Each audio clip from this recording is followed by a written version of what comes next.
നിനക്ക് മുന്നിൽ കെട്ടിയിരിക്കുന്ന വാതിലുകൾ ചിലപ്പോൾ നിനക്ക് തുറക്കാൻ സാധിക്കില്ലായിരിക്കാം. പക്ഷെ ദൈവത്തിന് അത് സാധ്യമാണ്. നീ തോറ്റുപോയി എന്ന് കരുതുന്ന സമയത്തായിരിക്കും ദൈവം നിന്നെ ഉയർത്തുന്നത്.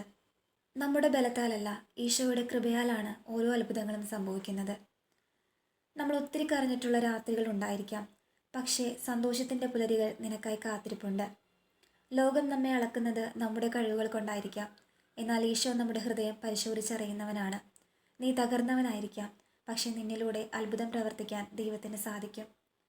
കാത്തിരിപ്പുകൾ നീണ്ടാൽ ഭയപ്പെടേണ്ട, അവൻ പ്രവർത്തിച്ചുകൊണ്ടിരിക്കുകയാണ്. നിനക്കായുള്ള സമയത്ത് അവൻ അത്ഭുതം പ്രവർത്തിക്കും. അതിനാൽ വിശ്വാസം കൈവിടരുത്, പ്രാർത്ഥന അവസാനിപ്പിക്കരുത്. ഓരോ വഴിയിലും ഈശോ നിനക്കൊപ്പമുണ്ട്. ദൈവത്തിൻ്റെ സാക്ഷികളാകാൻ നമുക്കൊരുങ്ങാം. കൃതജ്ഞതയോടെ എന്നും ദൈവത്തിന് സ്തുതികൾ അർപ്പിക്കാം. ഓർക്കുക, ദൈവത്തിന് ഒന്നും അസാധ്യമല്ല.